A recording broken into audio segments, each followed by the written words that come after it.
What's up, Digilogue fam? It's your boy Drew. Hope you all are doing well, staying creative at home.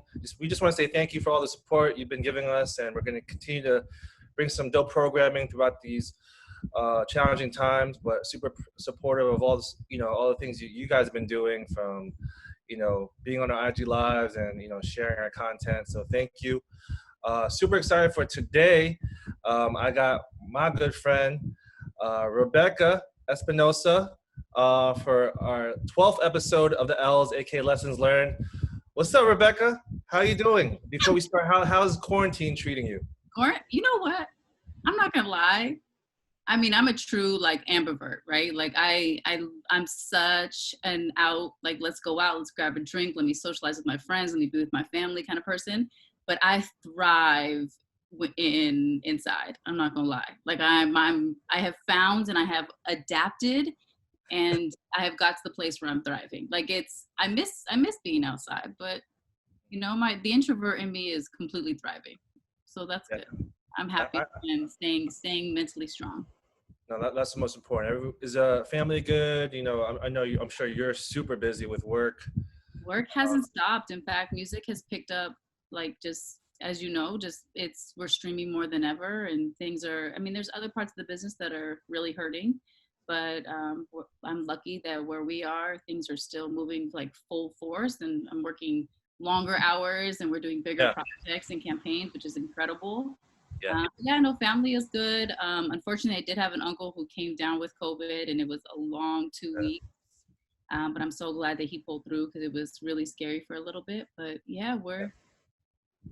we're good. Yeah, I'm very happy. That's the most important. And then in terms of work, maybe you give some context to our audience. What your role is, and some of the things you do. With 1824. Well, first of all, huge Digilogue fan, so thank you for having me. Yeah, I'm very, very, very, very excited for everything you've created, the whole community.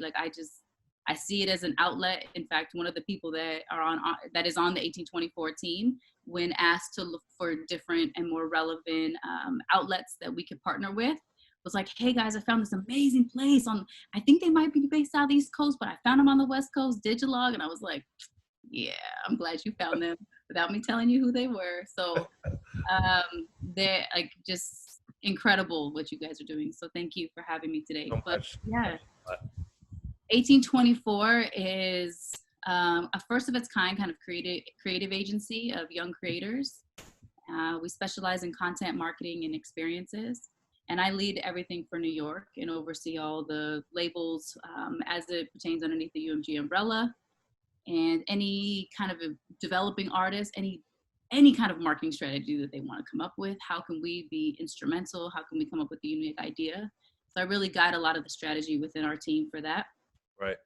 And a lot of it, honestly, is mentorship. We have 85 people across the country. Wow. And even though we have 13 people on the management side on UMG, in either Nashville, LA, or New York, guiding 85 young people to really understand the business in a remote location without being in the label every single day. It's a very unique experience, but that mentorship is super fulfilling. No, and you gotta flex a little bit. You work with all the labels across the board: Republic, Def Jam, Interscope. Everybody. And even I think people don't understand that, let's take, for example, somebody like Capitol, right?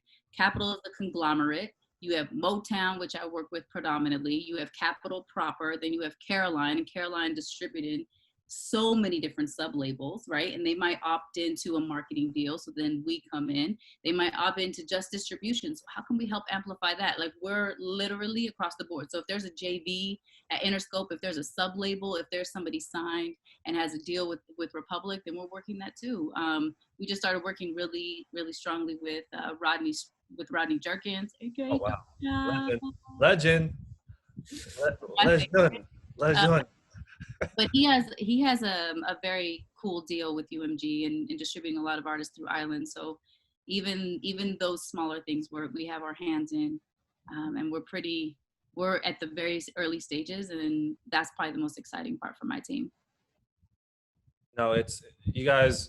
I just remember just knowing that a lot of our activations when it came to like getting the music from a ground level and really connecting those dots across universities, especially core markets.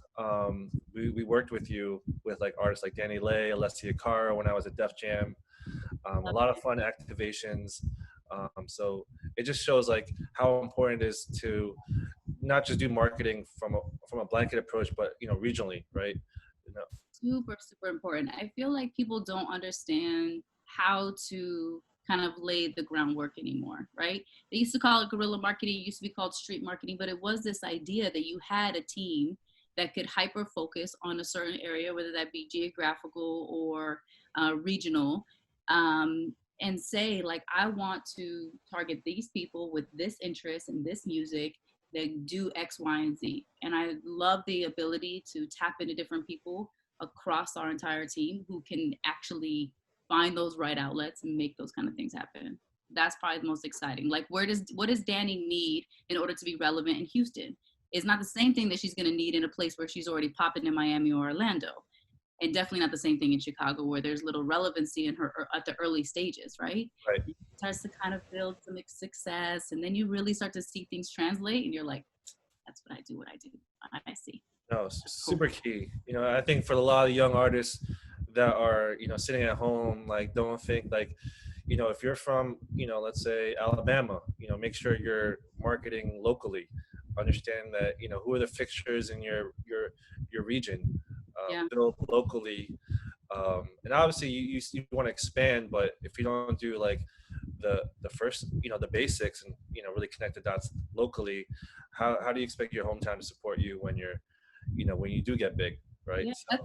that's actually a really good point. And it reminds me that we often talk about having a global mindset with being able to activate it locally, right? Think globally, activate locally. That's really what we hone in on with our team. Like, understand that you are a part of a conglomerate, that music doesn't stop with borders, music doesn't stop with water, music doesn't understand country, doesn't understand time. It just is. And how do we maximize that? So we launched actually an iteration of 1824 in the UK. We're in talks with Australia and Japan and South Africa right now. South Africa actually would oversee South Africa and Nigeria. So like, and Australia is actually Australia and New Zealand, which is exciting. But there's a need for understanding the 18 to 24 demo, and it's different in every country and its relevancy, but understanding how do we better connect the interest that people already have with the music that might just easily slide into their everyday lives. And not all of that is like playlists, right? Not everybody's finding in a playlist. It could be found in everyday things. So we ask everybody, like, where do people want to spend their money? Where they're getting their haircut? Where are they shopping for their weekend outfits? Where are they buying drinks? If they, if that is a thing, like where else are they doing the everyday tasks so we can help slide our music into those spaces? Super, super important in marketing. So some of the lessons learned there for all those young marketers and, young artists that are, trying to like really break their music in their hometowns and, obviously across the US.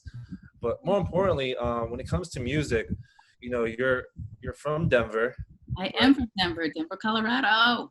So maybe talk a little bit about your cultural background and also just growing up in Denver and what your early influences were when it came to just music. Like who were you listening to? Who were your parents listening to? And who were those early artists that you started to play on your own that really, really inspired you to fall in love with music?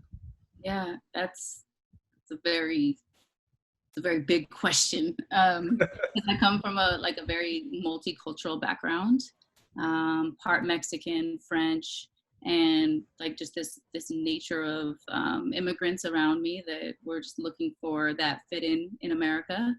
So it was a mix. Like my parents were in love with 50s, 60s, and 70s, like rock and roll and soul and R&B. And I mean, I don't remember, even now we're doing it on Zoom, a time when my family didn't get together and there wasn't some kind of dance party. Like my dad, one of the first things he ever did with me was pick me up and dance with me right out of the womb. So right. that was innate for us. We were always dancing. So I think my real my real love for music came from the idea of finding something to dance to. Like I will dance everything. Like my parents love country, they love soul, they love rock and roll, they love all kinds of stuff. My sister actually she still is a big swing dancer.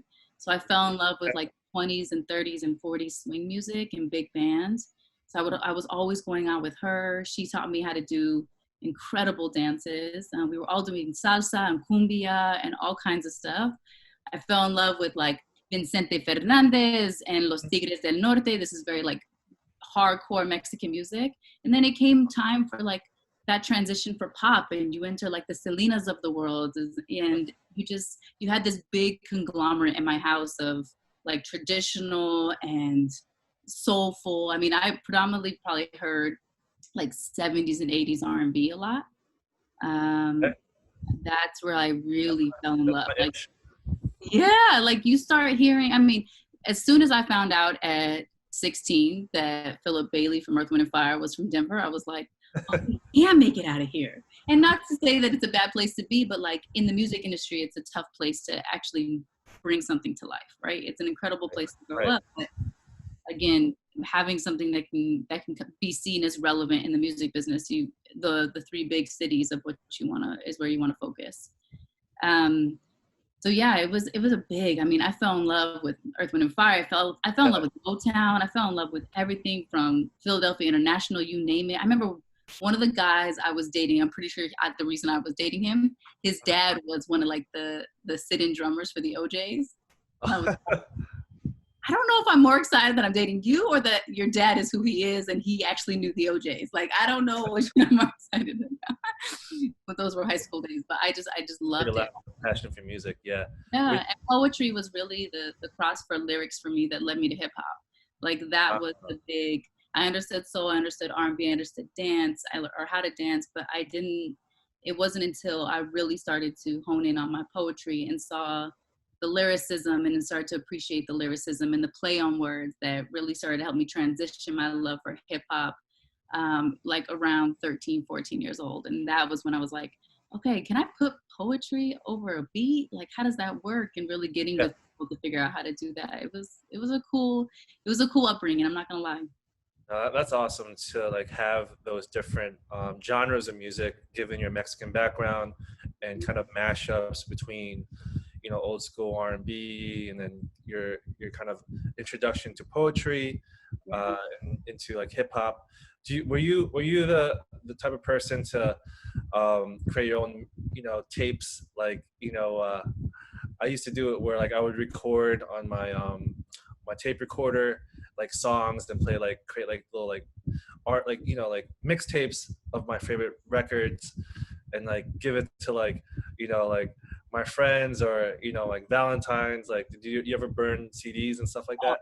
I mean, before CDs, it was tapes, right? Like, and we had a very cool, it was only about this big, this little tape player, and we would listen to the radio. I remember I'd be cleaning the kitchen after dinner, and there was like a set that would always come on like around 8 o'clock. And we would like go and record that entire set to be able to play it back, listen to all the songs, learn the lyrics, hear what song was being transitioned into the next. And that was a big thing for me. That's where I really started to appreciate DJs. That's where I really started to appreciate transitions. I always say I live for the transition. Like, if you're a DJ and don't understand a transition, I'm sorry, I'm gonna have to either walk out or ask for my money back or something, because that to me that was everything. But yeah, we know we had tapes, and then you would really get in trouble if you recorded over something that somebody else had in there thinking it was a blank tape. Yes. I recorded over something that like my mom had one time, and that was a mess. That was an absolute, like, how did you record over that? That's something I was listening to, and I'm never gonna get it back because it was one time. And it's like, right. That's crazy. But then you could record yourself. So I would record myself learning the songs and playing them back, and I would do like a rap part, my friend would do a singing, and then I would do a singing part, and she would do the rap part, but you were constantly playing on tape. And then obviously mix CDs came in, and then we said goodbye to the CD for a little bit. I know. I just remember the just like burning, you know, that was like, you know, I didn't necessarily have a lot of money in high school, so I was like, all right, this is my gift to you. I was just like to like my friends, like these are like my favorite songs. So I would put together like I loved reggae. I think it's like early 2000s. So I would literally put just like a reggae mixtape and just like you know give them to like my friends for like Christmas gifts. I love it. I feel like one of the things that has been lost, like, yes, the album in its entirety is kind of a lost gift, right?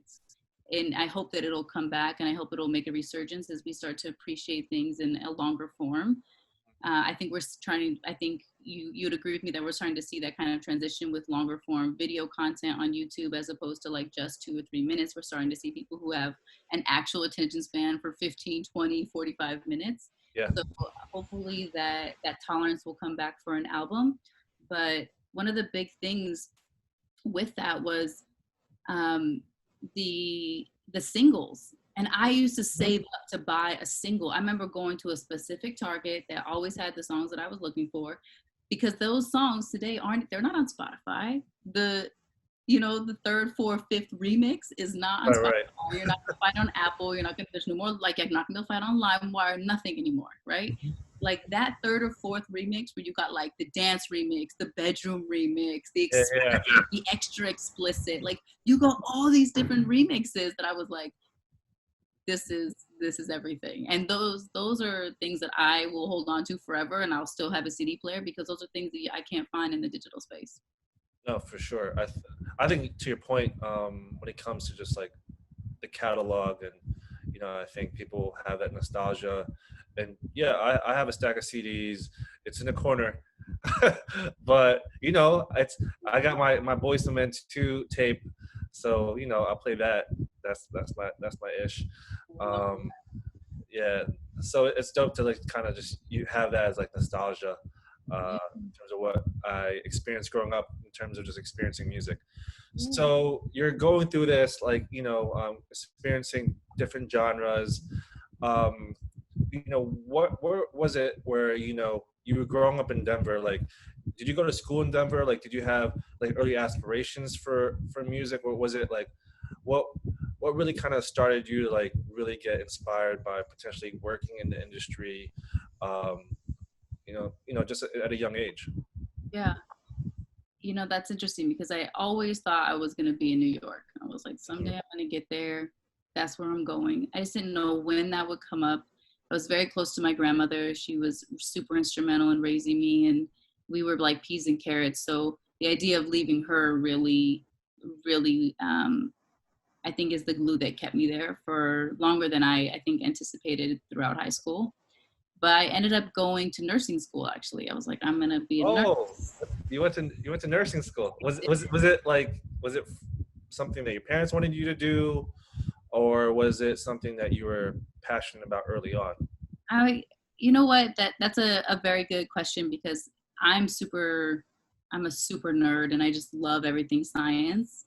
And I found out early on that I'm fascinated with the body. I'm fascinated with how everything works, and came upon an opportunity to study some college courses while I was in high school. And I got accepted into a really cool program my junior year of high school, where I went to Chicago and studied under different medical offices and medical schools.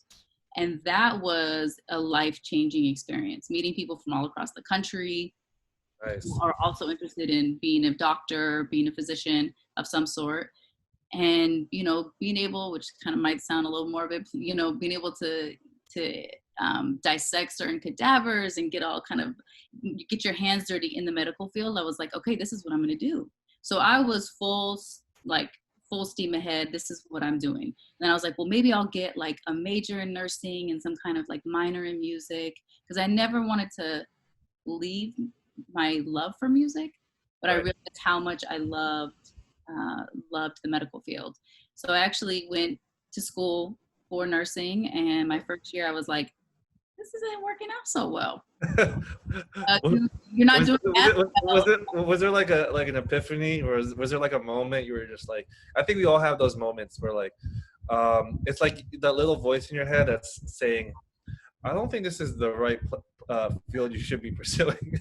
And some of it wasn't as logical. Like maybe I would say some of it came from like maybe too many underage shots of E&J and being like, I chose to do that over study for my biology test. And I would rather be out dancing than doing my biology homework. And just understanding like you're not, where's your real passion in this? Because if you're passionate about something, you are going to work through, you know, whether it's tired nights or whatever it is. And I was losing a passion for the intricacy of the actual schoolwork around it, but I still had a passion for the people. So I actually got my CNA my senior year of high school, and I worked in a nursing home for a little bit. And then I started volunteering at a nursing home when I was in college. And that was just like, I still love the medical field. But what I found is that I just had a love for the people, and I had a love for caring for the people. Yeah. And although I'm super like a nerd about science, it wasn't meant to be something that I completely pursued, but rather just kind of had in my back pocket as something to maybe just talk about or be able to relate. But I have a super soft spot for the elderly, and that just kind of allowed me to have that outlet. But yeah, nursing homes and doctors, like I thought that was going to be it. But then I realized like, okay, if I really want to do music, I need to figure something out. So I actually transferred to a different school, all in Denver, that had a really strong business program and a really strong music program. And I was like, I'm going to double major, and then I'm going to figure out how to do this music business thing. We're going to figure it out. Not knowing that they actually had a music business program that was not promoted. Did you find out later? I did. I found out after I transferred. Okay. And I went to go meet with one of the head guys in marketing, who did music marketing, and one of the guys who oversaw music management. And I got accepted into the program, which I was very excited about. And then just slowly started to integrate myself into not just the area of people that I already knew who were at clubs and doing stuff, but how could I make what I'm doing tangible? Like not just in the book, not just on campus. How can I actually transfer this out into the city? And I started working with, you know, different DJs. They had different club nights. How can I get people out? How can I rally around my friends? We actually had a record label on campus. So I was like, okay, how do I get involved in that? Okay, I want to be a president of that. So I'm going to help run that. And I did that. And I'm going to figure out all these different ways where I can use other skills that I have to be additive into the music space. But then it was my junior year that I got, there's such a random thing. I got my Sony internship. Okay. Well, talk about how you got that. So you transfer, just to backtrack real quick. Yeah. You transfer, you understand that after your first year, this nursing career so you find this other school that has a business and also a music program. You immediately transfer, and then you kind of dive into it, right? You find out there's a record label. You find out there's like this other music program, and you're like in the cut. And then how do you come across the Sony internship? Which is like in New York. It's a gazillion miles away, and I've visited multiple times at that point, but was like, how am I going to do this? It was actually a reason I believe in putting things into the universe, because I was set focused on getting to New York and figuring it out. And it was, you know, sometimes you don't think that you need to speak about what you want to people who you think might not understand or might not be in your industry, but they might know somebody in your industry and be able to connect the dots for you, right? People have other interests and have other people in their life that have similar interests to you. So I actually was speaking about what I wanted to do pretty openly with people at the time. And it was actually my sister, who's an actress, who was visiting New York and got invited to a random dinner and met a lady sitting across from her that worked at Sony Pictures in the HR department. And I was like, okay. So then she starts talking about me and how I really want to be in New York, et cetera, et cetera. And she knows somebody at Sony HR on the music side. And I was like, okay. So she connects me with this lady, and I have to go through a couple interviews with this HR person. And I expressed to her what I want to do. And they tell me that there's an open internship in urban marketing at Sony, and I have to also interview with those people. I said, okay. And I did. And they were like, well, why should we choose you? You're in Denver. You're not even in New York. How could you even get here? Yeah. How would you even make that happen? And I was like, I'll figure that part out. I'll figure out the logistics. I'll figure out how to get there. But somebody who wants to be in marketing and learn and see how it works at an actual label, like, this is my background. These are my passions. This is the music I love. Give me a chance. And I remember the guy being like, you don't even understand the city. Like, you don't understand how to get around this city. Like, if I need to tell you, I need you to go down to such and such record store, I need you to go do this, like, you're not gonna know how to get there. And I was like, at that time, I'm an internal MapQuest. I will figure it out. MapQuest, yes. I now say Google Maps. But Google Maps did not exist during this time. You had to print it out. You had to print it out. This is the BlackBerry days, right? Yeah. iPhone, there was none of that. That was not too long ago. Just, it's funny. It was 12 years ago. Which is, crazy. Not long at all. So I did, and I moved to New York within like 5 or 6 days. Set up shop. I didn't know a single person when I got here. I didn't know who I was working for. I didn't know my landlord. I found my landlord on Craigslist. Lord have mercy. I'm glad that worked out as it did. Wow. And moved in and started working right away. And so I actually, during that time, you had to get credit for internships, right? It wasn't paid like it is now. So I would be there 40 hours a week. I was like, I'm going to be there first thing in the morning, and I'm going to be there till everybody leaves. And I would do my schoolwork in between because I had to transfer a couple classes online. Mm-hmm. But I was there because it was just for credit, like as much as I could. And I just soaked up as much knowledge as I could. And I would work as a caterer on the weekends to get money, because New York is, as everybody knows, very expensive, especially when you don't have a job. Yes. Talk about that first couple months trying to get acclimated. Just because, speaking with, some of our past guests like Trenton, Melanie and Kayvon, they also moved from their respective homes to New York City. What was that kind of learning curve, just moving to a new city, not necessarily knowing anybody, in addition to pursuing your passions, just trying to get adjusted with life? Yeah, it was interesting. And that's so great that you brought up other people's experiences. And I think I have shared this exact experience with Trenton directly multiple times. Trenton actually became, fast forward a little bit, a rep of mine when I was at Sony. And God, just such a good human. I love that man. He's done incredible things. But he's the best. He is. But he's one of those people that I was like, you're just like me. You're trying to figure out how to get out. And there's some things that we need to take care of at home. But how do you transition all those skills to New York? And those first couple months were interesting. I mean, I had to walk almost a mile just to get to the train. There was like a bus route, but it was like 23 minutes on the bus, and I knew I could walk the mile faster. So I was like, I might as well just walk this every day. But then it started to get cold in New York, and it was like, those were really bad winters then. And I was like, what am I doing out here? Like, this is crazy, because it was the fall.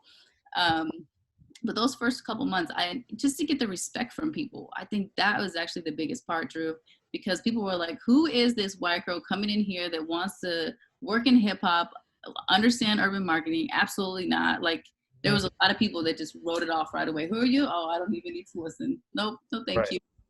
So just trying to slowly but surely win people over, trying to talk about my experience, trying to talk about my love and my understanding, how I am somebody that wants to help move things forward and move the culture forward. And those first couple months were not easy. I would even say the first 4 months were not easy. That acclimation took a minute. That acclimation took a minute. And then from then it was just like, I'm not leaving. I'm going to figure this out. I had to go back for 1 semester. I had to go back for 1 semester to Denver because my senior seminar class was not something I could take online. So then I came right back.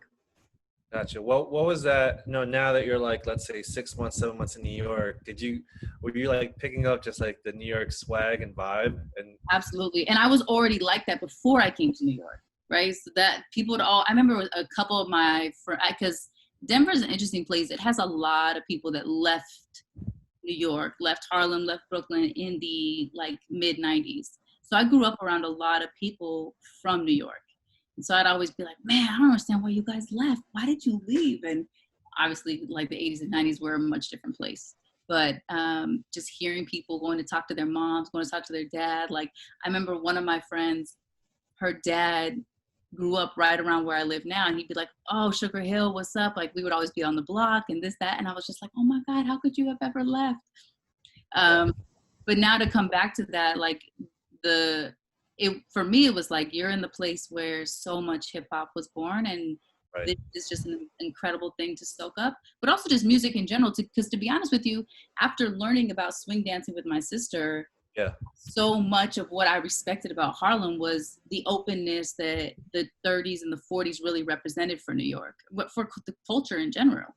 So when I first got to dance with one of the first guys that was dancing at the ballrooms in New York or in Harlem, I was like, this is another indication that I'm supposed to be there. And I was like 15 or 16 at the time. I was like, I'm supposed to be there. So I think just understanding that obviously it's more than hip hop, but there's just such an appreciation for culture and music that I was like, I just have to be in the thick of it. Absolutely. And so that acclamation was more of just an observance, right? I still have friends to this day that say you walk differently in New York. And I'm like, well, you have to. Yeah. Yeah, you have to have a certain just kind of attitude. I don't walk at home the way that I walk in the street anywhere, right? So I just put on, like, why would I do that? Well, I'm not gonna, one, I'm a woman, and two, you just can't get taken advantage of in any way. So you find a groove of like, okay, this is how I acclimate to where I'm at. And people just learn to respect it. And that was a big part of it. But that acclimation was very, very, it took a minute. I think I actually felt more comfortable than people felt comfortable with me. I was like, oh, what's up? Okay, this is what we're doing. This is great. We're going out to a club. We're going to do this. Because it was later for me. I was 22. So it was, I wasn't like a 19, 20-year-old. I could still go drink. I could still go party. At that time, I had already like lived in a house, and I had already had so many grown-up experiences that I didn't, I kind of felt like I'm going to get coffee for somebody. I'm going to do a lunch run. Like I've already worked at an engineering firm for 4 years and been a part of a marketing team. I took an internship because I know that that's the only way I'm going to get in this business. Right. I had already had a full-time 40-hour-a-week job at a marketing firm or an engineering firm doing marketing. I had already had full-time jobs. I was a manager at Foot Locker, manager at Journeys. I was running all kinds of sneaker stuff. And then to come and humble myself into being an intern. I think that was the biggest acclamation, to be honest with you. It wasn't so much the city as much as like I'm being humbled by a late night train not working and the fact that I'm a person who's super intelligent, but I'm out here getting coffee and tea. And that was like, you're not feeling like your full skill set is being put to use, right? But that was probably the most humbling part. Yeah, I think, and then I think Trent mentioned that too. Like, he was like the big fish in the little pond at the time in St. Louis, and then going to New York, he immediately got humbled. Big fish. Understand that there's a lot of people similar to him. That are trying to like, achieve things, and understand that you have to step it up. You'll learn. Not to say that it's a bad thing to be humbled, but knowing that you have to work your way up, starting new and starting fresh. With that in mind, who were your early champions, as you started to kind of build things for yourself, and what were those like small wins as you were starting out? My early champions, like people in the industry? Yeah, like for example, during that internship with Sony, who was someone that you kind of leaned on or was like, hey, Rebekah, you could really do this. Just keep going. Because I feel like it's important for like a lot of young people to recognize those people, particularly if you're working in a company and, you're probably, overlooked or undervalued. So understanding, find those champions, right? Yeah. I mean, thankfully I didn't stay at Sony, right? So when I left my internship, it was about staying in touch with those people on a regular basis. And then I got another internship at EMI in A&R, and that was an incredible experience. But again, it was like you have all this incredible work experience, but you still need to intern to prove to these people that like they should give you a chance. And so I'm doing simple things like people would send in their songs and I'd have to like transcribe lyrics or upload it into a particular genre that I felt like it fit, or just at a computer doing mindless work that somebody else didn't want to do. Not really feeling like I'm being tapped into and very additive. I'm going to get the work done. That's no question. But it just, the bar wasn't set for internships then to do much more and to be as additive as I would say we are now with what we expect of certain people in internships. Right. But that transition from internship to internship really allowed me to find those key people that would be champions. So even though I left EMI, and when I tried to get into the business, I remember I applied and I actually ran into her late last year, but I applied to work for Beyonce and John Legend's product manager. And I was like, I'm going to be an assistant. She's like, you're not even graduated yet. I was like, don't worry. That's minimal. We're not worried about these little school credits. I'm going to work for you. And I remember she had me do a project and she had me come up with a marketing plan for John Legend. Wow. Together this whole marketing plan. And she was like, I'm sorry, we're not going to move forward with you. And I was like, wow, like, okay, the timing isn't right. You just have to believe in timing. And then I saw two of the ideas that I put in my plan come to life like 5 months later. And I saw the whole Google plan for John Legend. I was like, that's definitely in my deck. That's crazy. But I just realized like, look, sometimes you can speak to that later and maybe. And so then actually I ran into her last fall and I was like, hey, I was going to work for you. You didn't give me a chance. And she's like, that was a big mistake on my part.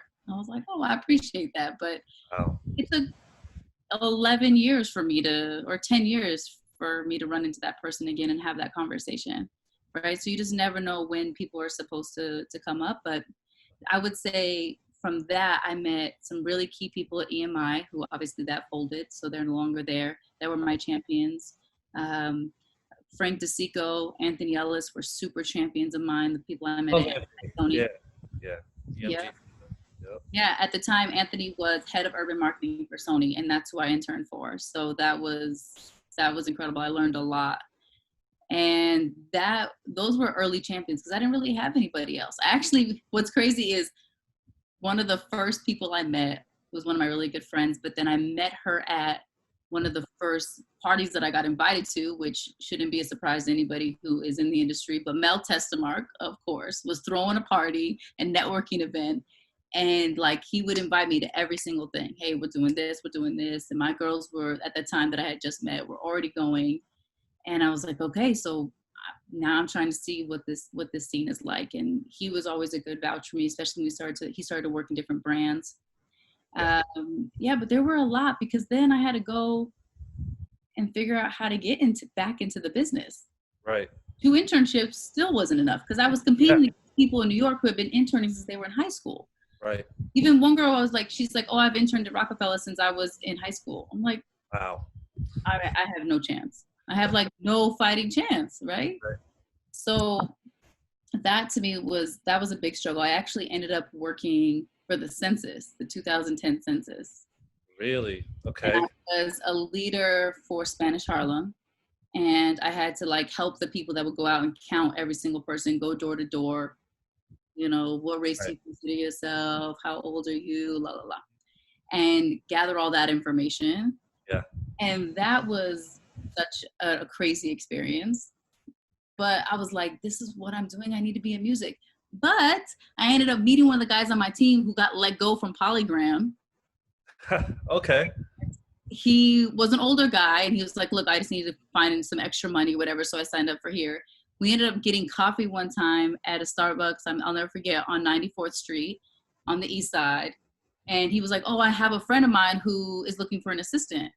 He's an entertainment lawyer, la, la, la, la. And I was like, how crazy is this? So I go interview and he's like, you got the job.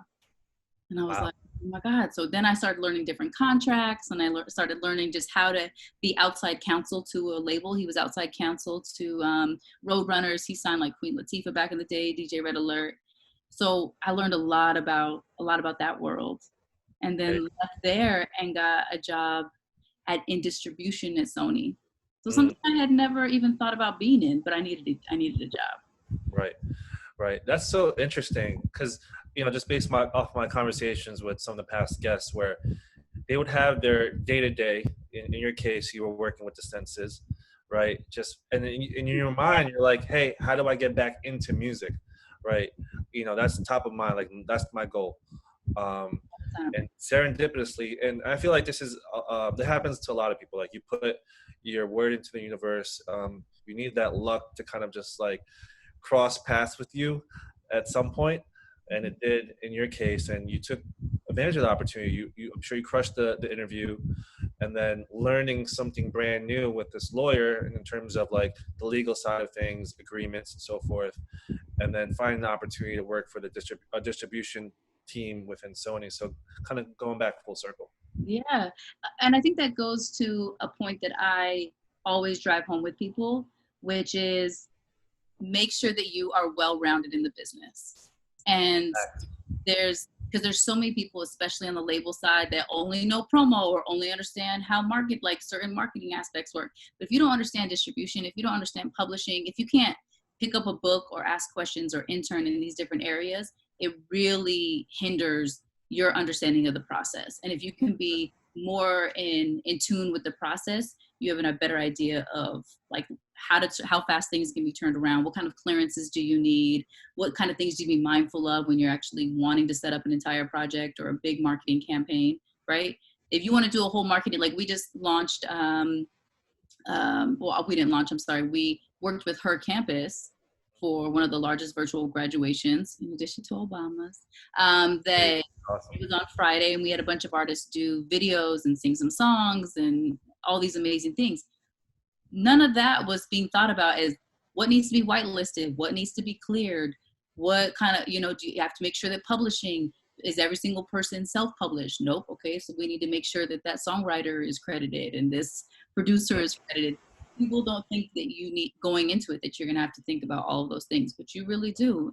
So I would say being as well-rounded as you can to have a solid base is the key, because I didn't want to be in distribution, but then I became part of the Spotify migration team. And I was like, when Spotify was first coming to the US, and it was like, how do you figure out how to transfer this streaming service into the US marketplace? Right. Apple Music wasn't even a thing. I had Rhapsody, Rdio, Deezer, and Spotify was just coming over. Yeah, and SoundCloud too. SoundCloud was SoundCloud was just starting out. Yeah. So having all that experience changed a lot. It changed my understanding, because then I had to work day and day with the labels. We had releases nonstop, understanding supply chain, understanding that a song just doesn't magically appear on Spotify, right? The fact that on average 30,000 songs are uploaded to Spotify weekly, like that supply chain is bananas, right? Like you have to understand, you have to give credit where credit is due. And that is a lot of tireless work that I used to do.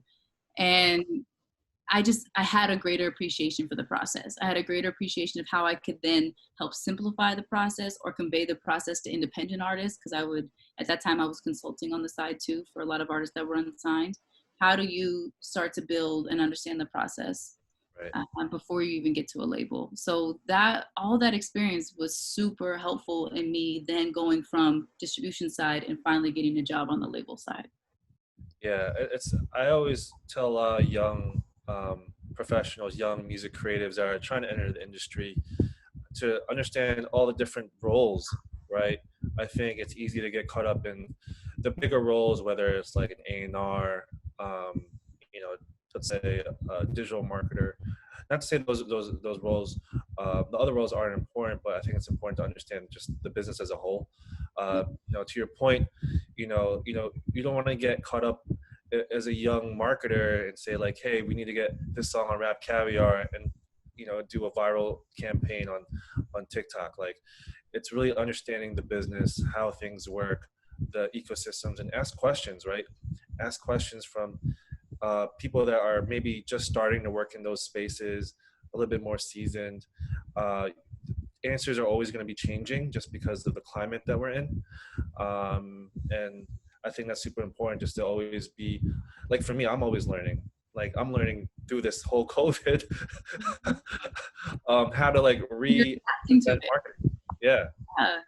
But I think if you don't honestly like ask questions, I think one of the things that has kept me in the business and kept me in some ways relevant to everything that as music changes is my intuitiveness. Like I'm I'm an inquirer beyond the national enquirer. I like to know details. I want to understand how something works inside and out. Like I asked tons of questions. When I was interning, I would email people and say, "Do you have 10 minutes that I can to just do a quick conversation with you and hear your Right. story?" And it became less about what is my agenda and what can I learn from you. So stop kind of taking yourself out of the equation and saying, I just want to hear from this person because there might be a nugget or a connection. But if I go in there with an agenda, like I want you to hook me up with this and I'm looking for this and I need this, you're X'd, right? You have to go in there with like a sponge and a thirst for knowledge. Like I just want to understand how you did it so that I can learn from your mistakes and understand how to maybe find a guide to what my path will be. And I think a lot of people go in with an agenda or going with like, how can you help me as opposed to how can I help you? 100%. And even as seasoned as you are, you shouldn't take information as like you should be open to taking information from everyone, right? I lean more so on my interns to educate me. Like I have them lead calls. I'm like, run this call because you're deep into these platforms, and whether it's like the TikToks and the Trillers of the world, like I have a foot into it, but I'm overseeing just digital marketing strategy as a whole. So I can't spend like 2-3 hours a day like looking at who's like the next influencer or creator and what the next trend is. So I think it's important to be mindful of like who you're getting your information from. It's not always from the top. Not everybody's relevant, or it like they might be relevant to the business, but the day-to-day tactics of how we can be marketing as particular artists or in tune with the trends, like you're right, that comes from the people who are busy doing that work. If that's an intern, if that's some kind of assistant or whatever, like be cool with those people. Like I want everybody on my team. I tell the people on my team, I'll listen to all the political podcasts in the morning and, make sure that we're all on the same page about what's happening in the world. Y'all listen to everything crazy, keep up with the drama, and then we'll have a conversation. I'll fill you about what's happening with this because I can't tap into both all the time. Like I have to have some kind of balance. So, okay, that's something I should look into. Great. Let me look up that story. That's something I should look into. Like I look to people for different highlights. Oh, that's trending on TikTok. Okay, let me look that up. But if you don't tap into the younger people that are just in the thick of it, you're literally making yourself more relevant by the minute.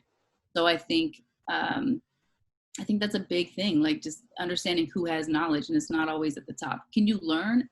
Always, but it's not so much like, hey, I need to have 25 minutes with the CEO.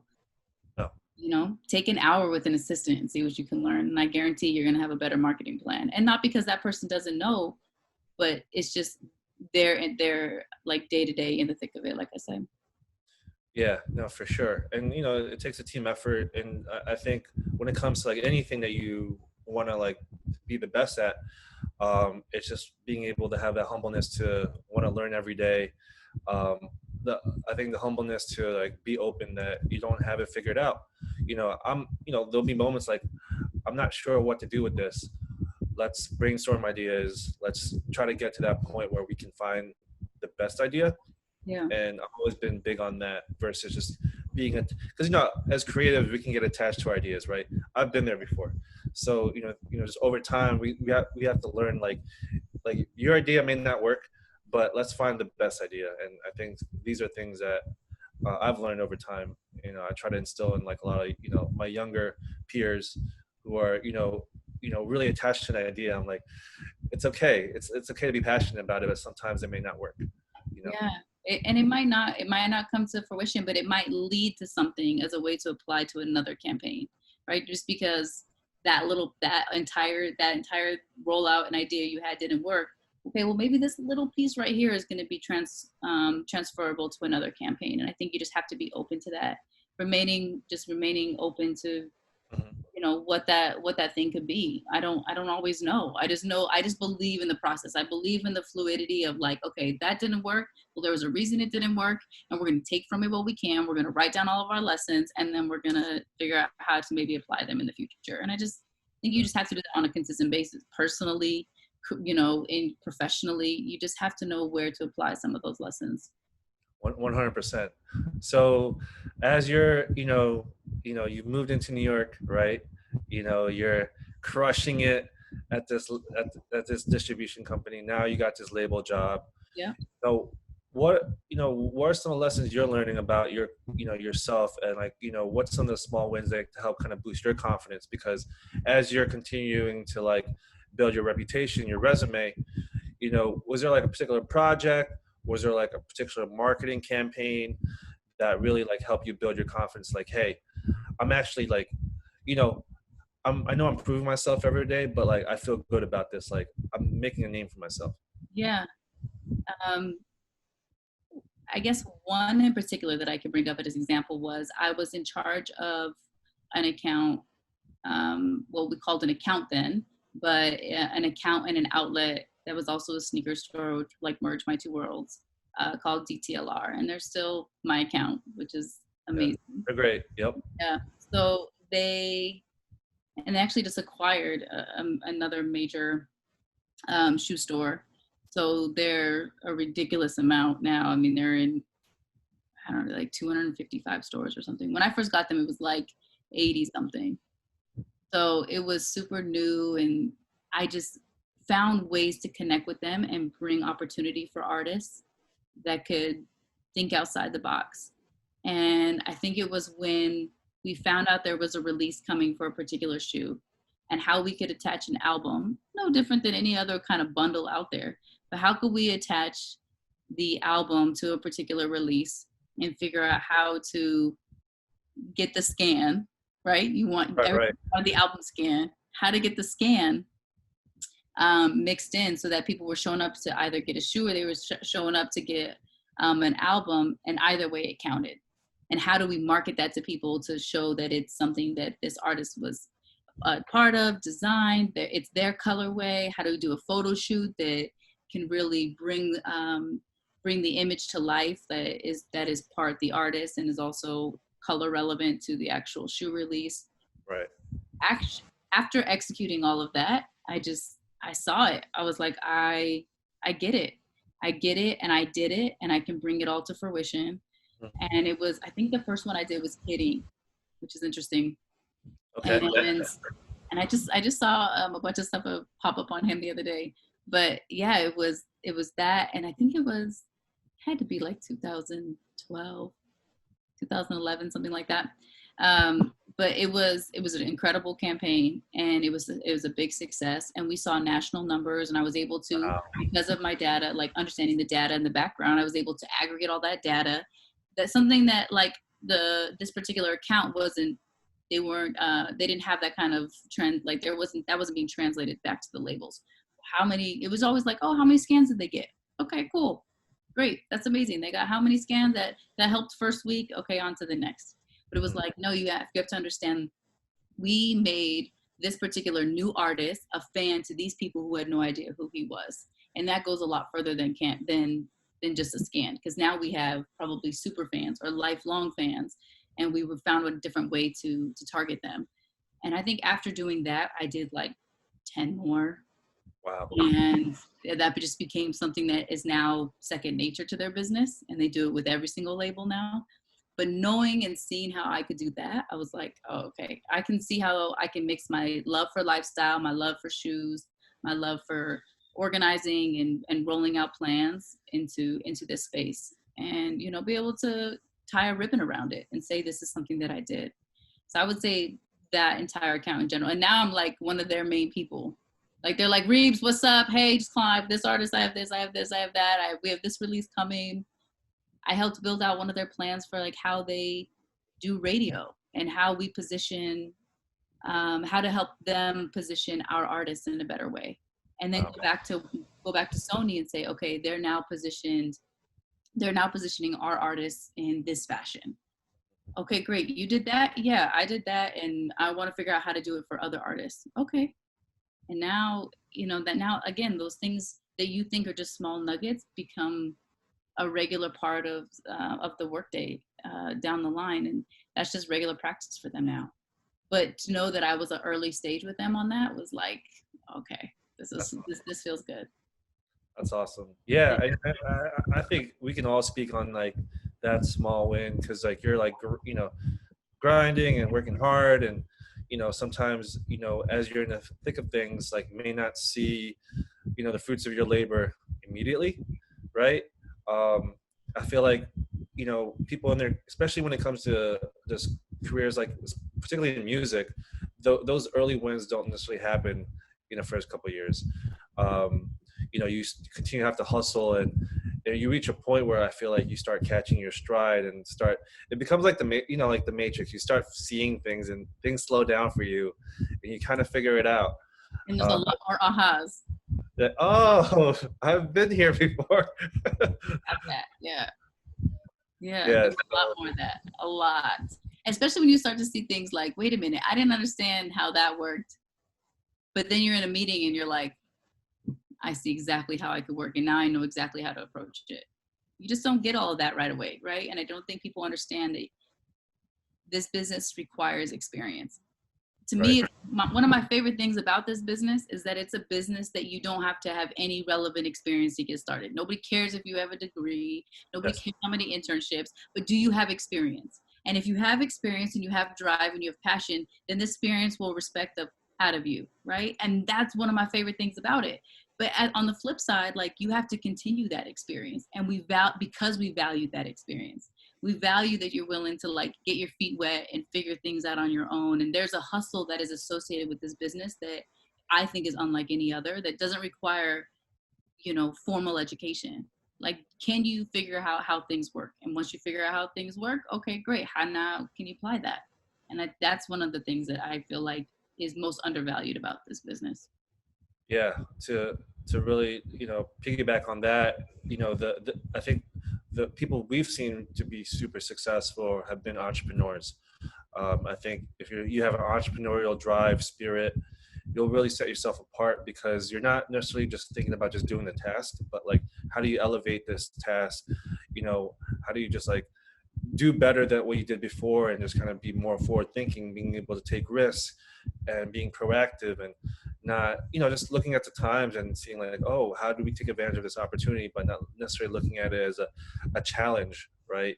More so as an opportunity. And we've seen that, you know, with the bigger, you know, more successful people like Jay-Z and, you know, the Puff Daddies of the world, but also just people within our circles, you know, a lot of entrepreneurs that are successful in the spaces. Yeah, that's crazy. Like, the day I was going to do an interview for, so it was DADC at the time, that was Sony's distribution and supply chain. I had already interviewed at Sony, right? So I was like, I know exactly where I'm going. I get off at 53rd Street. I get off on the E. I go up to 55th. I know the building. Like, I knew this like the back of my hand, even though it had been 2 years. And so I go up into the building and I'm rushing because the train was delayed, la, la, la, la, la, same old New York story. And I get in and the elevator is about to close, and a hand pops in and the door opens again. And it was Jay-Z and his security. Wow. And I was like, oh, snap, I'm about to get this job. Oh my God. Like, I'm there and I'm like, oh my God. Like, he was like, you're interviewing today? And I was like, yeah. And I was like, I'm about to get this job though. You're my lucky charm. Like, this is everything to me. What? Like, I was out of my seat. I was trying to be cool. I was trying to be chill. You know how everybody is in front of somebody they admire. I'm like, I got this. This is fine. Not knowing like, oh my God, this is everything. So he gets out and everybody's like, Jay. And the whole Rock Nation team is now at security trying to get through, trying to shuffle through, trying to get badges and all kinds of stuff. And I go up there and I'm like, hi, I have an interview with so-and-so. They're like, oh, you're in the wrong building. Your interview's across the street. And I was like, oh, snap. And I was like, oh, actually, that was supposed to happen. That was all planned. I wasn't supposed to be as in tune with the exact address because I had to live in that moment. Yes. And I went across the street, and when I tell you my confidence and ego was on a whole different level, I was like, what's up? What do you need me to do for this job? I'm fine. They're like, what happened? I was like, oh, just ran into Jay-Z. I can't believe it. Like, I'm like blushing. I was so excited. I had so much like proof of the world was conspiring in your favor. Yes. That just by being in the elevator with him, right? Like to this day, we haven't hung out. I've never been to the Rock Nation brunch, but like this is somebody who represented so much of my childhood, so much of the reason that I got here, so much of the reason I wanted to be here, right? So I'm in the elevator and I'm like, okay, so I go across the street to do the interview, and they hired me on the spot, and I was just like, that it was that moment. It was your you have that little bit of boost of confidence based on your experience. Wow. And you just saw it come together, and I was like, oh, that's the Jays of the world. I love that. I love that, that them and that story. And, that's the confidence, I feel like, we all need. And maybe those moments that you came across Jay and you were able to get that job, which is super key. I think another thing I wanted to note was, obviously, you're navigating your career, but, just speaking from like a woman's perspective, what was that like, just kind of brand new? Because, women in music now are not just, the past 10 years have been just always been crushing it. But more than ever, just like in terms of visibility, and you're seeing a lot of amazing women at executive levels and positions. And what was that like, obviously like navigating your career, like were there women in your corner that you spoke to and helped really guide you?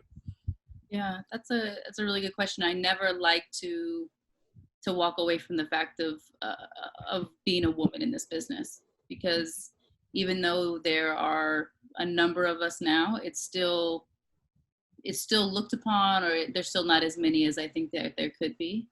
But 12 years ago, it was a completely different scenario, right? And those early stages and things you had to work through were interesting. I'm not gonna lie to you. Like there were definitely things that I was like, that is not how somebody's gonna speak to me. Or I think I'm showing up to get like incredible information, and this person just wants to like figure out how to go on a date. Like, right. Like navigating your male counterparts was something that I just had to learn. And it wasn't that everybody was like that, but you had to learn how to keep things at a level of professionalism, I think even stronger than your counterpart. Right. Your male counterpart could be all lackadaisical sometimes and maybe not be as professional, but you had to be on point. You had to be on point because you'll get caught up if not. And I think and then again on the women's side, the women that did make it at that time, and the women that had already had amazing careers, especially in hip hop and R&B, were like, there wasn't a lot of love for younger women. Mm-hmm. Like they kind of had an ego of like, I had to do it, so now you have to prove yourself too. As opposed to the let me reach back and help you up, it was the you got to prove it as well. And that mentality, I think, was really hindering into the progress of women in general, especially in this business.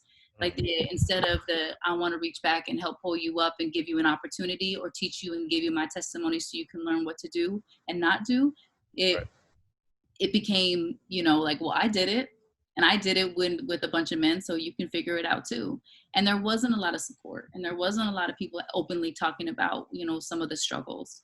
So finding those champions in women, and everybody was like, get a mentor. And I was like, it's really hard to find a mentor right now. Like these women are not being very open, which is interesting. So some of my early mentors were men and people who I just respected and who really respected me. But I had to find people to learn from, because being a woman in the early, like in my early part of my career, wasn't really well respected. But I think my confidence and my continued push through that really came from, part of it's personality, but I think my drive was just like something that I didn't think people could compete with. A lot of people, right? But like to a certain degree, how I felt about it. Like nobody's going to tell me no, and it's not going to be a final. And I remember my mom always being like, what's the worst somebody could tell you no? Yeah. And once you kind of get over that, it's kind of like, okay. And I remember my dad working on speeches with me. I was student body president. I was always trying to be the president of something. Right. And having to work through those, you just were given so much confidence. But that installation really came from my family and from the people that were around and helping raise me. And I think that I just figured out how I could translate that. Like, that was super important to me. Like, how do I apply what I did in those dance recitals and every other time I was nervous and apply it here? I would go back and think about if I was nervous to go into a particular interview, I'd be like, what's another time that you were this nervous? And did it work out? Did it work out? Like, let's breathe, let's get through it, and then walk in there with that level of confidence. And then I would be like, okay, I'm good. Like, everything's fine. Everything, like, but you have to talk yourself through those moments, right? So I think as a woman, I value what a woman brings to the table. I value what men bring to the table. I don't think that there should be a difference, but I do understand that it wasn't easy for a lot of women early on, especially now that I have women mentors who are older than me. Right. And it made me understand why my story had some similar experiences, because there wasn't a lot of women. I'm glad that there are so many now, but it wasn't easy. And there were times, like I said, when people just didn't even respect if I said something in a meeting. There were times when people were like, had other intentions. I remember I worked for somebody, I had helped somebody out with a project, and then after my internship, that person called me, and I remember being like, oh my gosh, Mom, this person from the label called me. I gotta go find a quiet area to take this call. I gotta call this person back. So I'm all excited, like, okay, maybe I can get a job, maybe I can help out with another project, something. And they were just calling me from a hotel room because they were lonely and wanted to chat and figure out how else I could be helpful. And I was like, I really thought like this was a job opportunity. And people just had other intentions, and you have to learn how to like decipher, like, sift through those and be like, real quickly judge a character of like, what is this person's intention?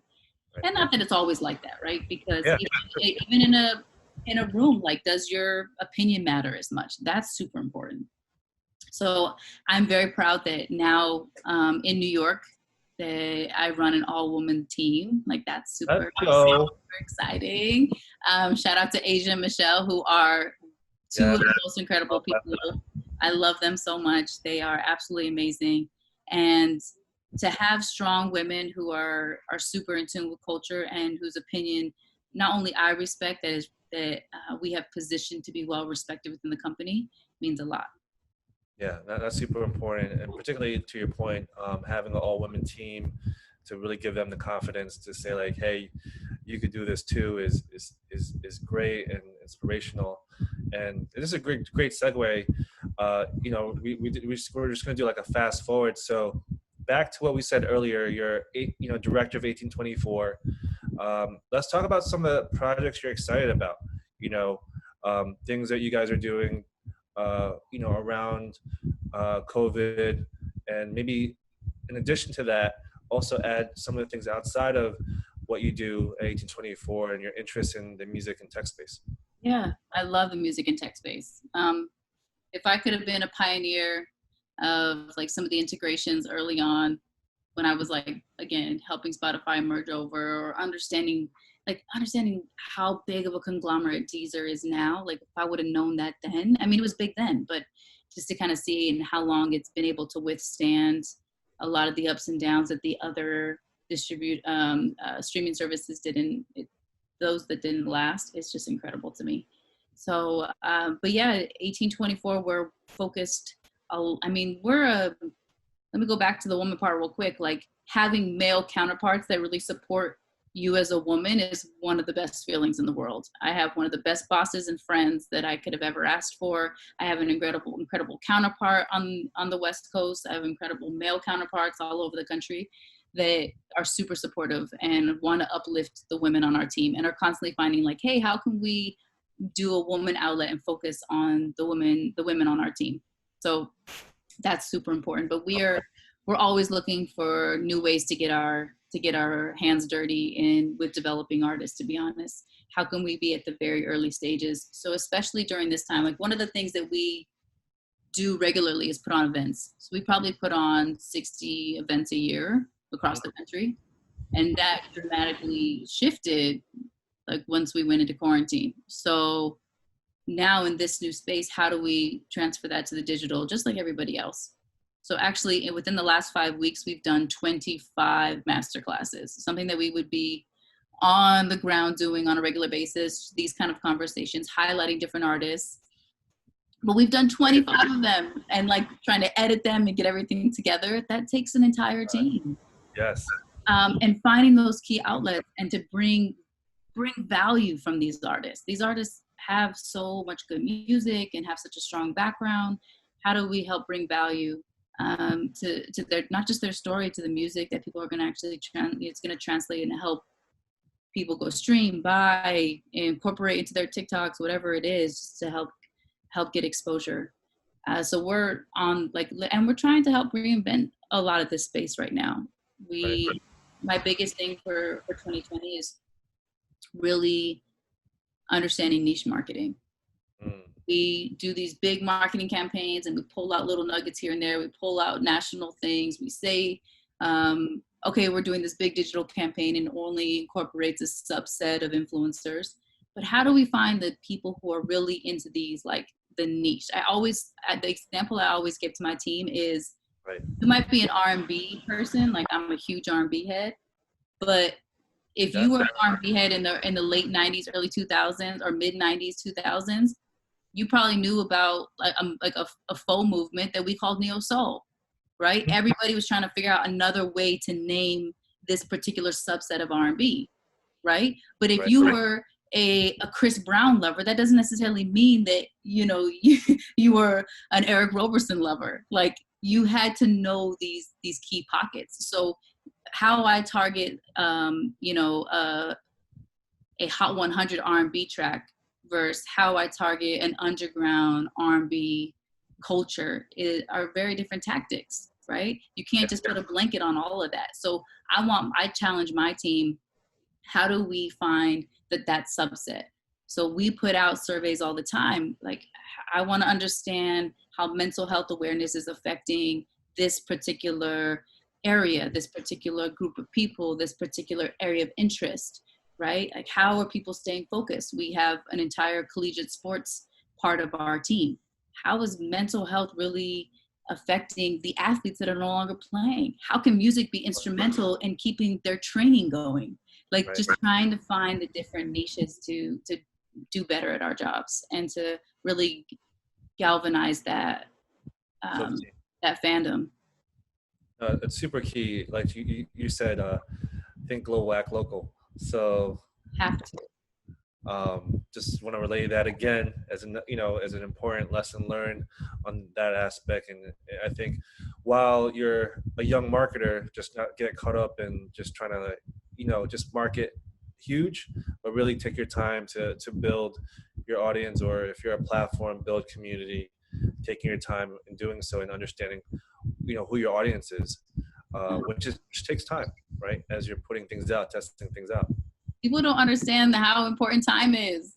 Like, time is one of those things that you can't rush it. You just have to be prepared for when it happens. And that's not always in the time that you want. Right? I remember meeting some of the people that were super close to, like, the CEOs and to the head lawyers for Sony and Universal Music and Warner. And I would be in these groups, and I had so much respect for the other people that I was around, and I'd be like, I just want to meet that person. And I remember it's a good friend of mine, and he's a very well-known producer, but I remember him saying, you're going to meet those people at the right time. Yeah. At the right time, you're going to meet those people when something you have to offer will align with something that they need. And going into that mind, like, my time is based on, when does what I have to offer going to be helpful, relevant, or could be some kind of dot connection for this person. If you just want to meet them to figure out, I want to work for you, I want to do whatever I can, I just want to know you, well, now you're just trying to network up, and now you're just trying to be a name dropper. Like, at what point are you actually being additive, and what do you have in your skill set that can be additive? And that's some of the best advice of, like, trust the time, trust the experience. Huge lesson. Enjoy the process, enjoy the journey. huge lesson. And you know, I know we talked about a little earlier, like your interest in music and tech. Before we wrap up, maybe talk a little bit about your interest there and some of the things you're excited about in that space. Yeah, I love the intersection. Again, like trying to be a nurse who was also a dancer and doing music. I'm always trying to find a cross between music. I always say that if you're not finding or can't find a job in music, like within the label or within the publishing company or within some kind of indie or whatever, go be the music person at a non-music company. Go be the expert at a non-music company. Go be the person that can bring value and understand the space, even if it is like, I understand TikTok, I understand how music works within Triller, I understand how music can be incorporated well into YouTube, into Instagram, whatever it is. Go be that person. Go be that marketer that understands how to bring in music clients with somebody that doesn't understand music. One of the greatest like co-interns that I ever met became like the music person at Amex, and I was like, it was like, I don't know, 7-8 years ago, but they were working on different campaigns. And then before I knew it, I heard their name. They were like working with Mac Presents, and now they're working on the agency side and, different tours. And I was like, that person found their angle, right? Like find an angle where your skill set can be additive. And that intersection really led me to finding amazing people in the tech space and being asked to be an advisor. Like, hey, you have all this experience in music. You have all this experience in engineering and sneaker stores and all kinds of stuff. Like, we just want to know how all this can come together and be beneficial to our company. I've been asked to be an advisor for a number of companies, but I am currently an advisor for 2 that I really think can take off. And just hearing from them, hearing from their startup, like, okay, you guys have something here.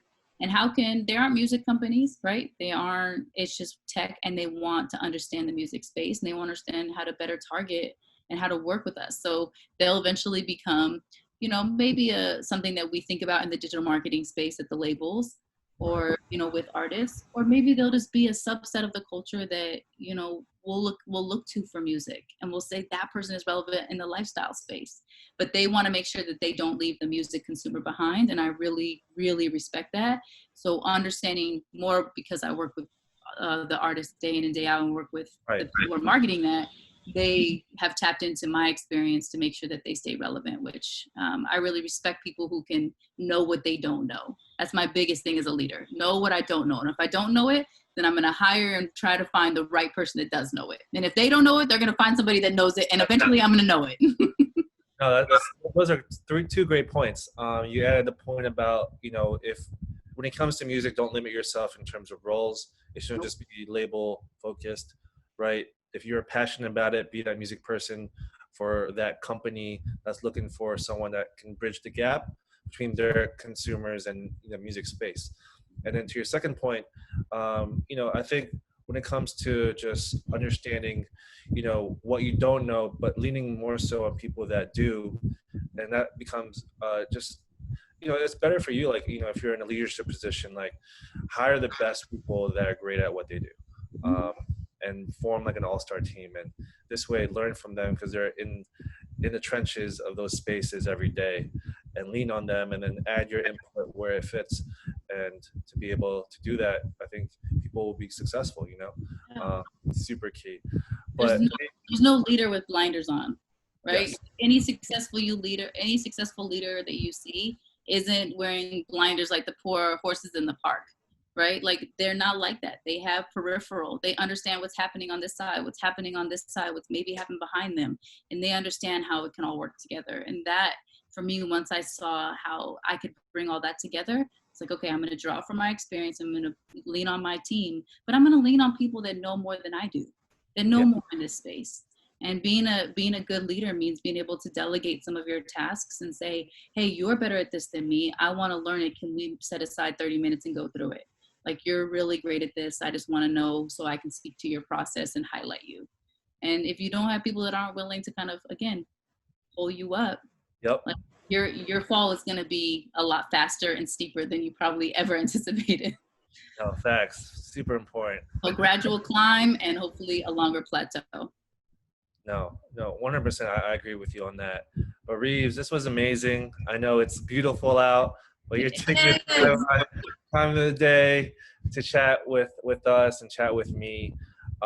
Yeah, drop so many gems. But before we wrap up, we always ask our guests just one lesson learned. It could be two that you would want to kind of just talk about before we wrap up, like something that we can kind of give to the Digilogue community before the end of this episode. Yeah. That's a good question. Something I want other people to learn. Because you dropped a lot of gems earlier. Yeah, but I would say I would go back to my like idea of networking laterally. I don't think enough So people important. work laterally. I think a lot of people try, like I said earlier, you want to know the CEO, you want to know this person. If you don't get the connections on this level, you're leaving behind like the grind. You're leaving behind the hustle of like, hey, you know this much and I know this much. How do we work together to get to those levels? Like trying to network up so many times is without having something substantial to be additive or to offer that person, like you're just wasting your time. Like Yeah. network laterally, build laterally, and then I think you see a faster climb. I really do. And then I would say, I mean, network can be such an interesting thing, but I would always say the one of the other key elements with that is connecting, not being afraid to connect people because it doesn't necessarily work for you. Connect Yes. people, connect people because you believe in the entirety of this business, that you believe in the entirety of a actual release, that you want to benefit so many people, and allow that good energy to come back to you. Like if you're not willing to connect somebody, maybe what you offer that person is, hey, I have another person who actually specializes in something that you need. Let me connect you with them. And if you're connecting one of your friends who can then offer that person, you've built a network and you became a dot connector to a degree that isn't your specialty. Right. But don't be afraid to open that up and connect other people, even though it's not of immediate benefit to you. Energetically and long term, people remember those things. They will call upon you when they do need something, when they don't have the right person. And then lo and behold, you have your hands in 1,000 things and you're trying to figure out where the day goes because there's not enough time to conquer it all. But that comes from, I think, a little like more give back than trying to take. Yeah, those are really important lessons learned for a lot of young folks that are entering the business. Don't get caught up in titles and positions. Just understand those people may be super busy, and don't take it personal if they don't respond. And invest your time building laterally, build genuine relationships with, whether it's like an intern or someone that has like first 2 years experience, and build a genuine relationship with those people. And to your second point, as you're climbing throughout your career, understand that you've been in this position before. For those that are like entering the business, pay it forward. Like, you connecting the dots isn't gonna, because I think, I can't speak for everyone, but if you're in a position where you're overprotective about your role, then it's not necessarily, you may have to question your work then. You should be comfortable enough to connect the dots where, you're comfortable with doing that, at the end of the day. And, I think it's always been an old adage in the back in the day where like people would just be so protective of the Rolodex. For me, I'm just like, here are my resources. You do what you do with it, but my IP is right here. So, Yeah, so right. It reminds me of something that somebody said when everybody was like, oh, just remember that this business, it's all about who you know, la la la la la. And I'll never forget, it was Frank Sico who first told me in 2008, don't forget that it's actually not who you know, it's who knows you. And how important are you to them? How impactful was your exchange with them, whether it be long or short, big or small? How much of an impact are you leaving on people that they will remember you? Because when the time comes and the job is available and there's other things and we're past COVID and there's all these different opportunities, how many people are going to remember you as opposed to you just remembering them? I can name 1,000 producers that I absolutely love and cherish and think the world of. They don't know who I am, right? Until that right moment comes, to work with somebody that you actually admire, and then you have something to bring to the table. if I would have, like, I just started working, like I said, because of Island. You're working a project that Dark Child is working on, and you're like, oh my God, this is the guy that like gave me like a sound that I can literally remember what I was eating at certain points and the dance I was doing, right? I would have met him in 2008. I didn't have anything to specifically offer. It would have been incredible to know, right? But for what reason? And now being in a position where they're like, we want to tap into your team. Like here's something that we're doing that is relevant to what you're trying to execute. And then you find the pieces and you see how things come together. But that's all based on because of a relationship that I created 6 years ago. And there was an interconnection there. So just not devaluing your idea of your network and you doing something for somebody else, because it'll come back around. 100%. It always does. 100%. Yeah. Reed, thank you so much. This was fun. I love Digilogue. I'm so excited for this. Appreciate you. Digilogue community, appreciate y'all tuning in. Episode 12 of the L's, aka Lessons Learned. Shout out to Brandon and team and everyone helping Digilogue and programming, pushing music and culture forward. And just make sure to subscribe to our channel. We're leaning heavily on YouTube, building our content, releasing episodes every Sunday with amazing music creatives, sharing their journeys and their gems. But shout out to Reeves again for episode 12, and make sure to follow her. We're going to have her socials on the description, and can't wait to talk to you for our next episode. So stay tuned. Have a good day. Take care.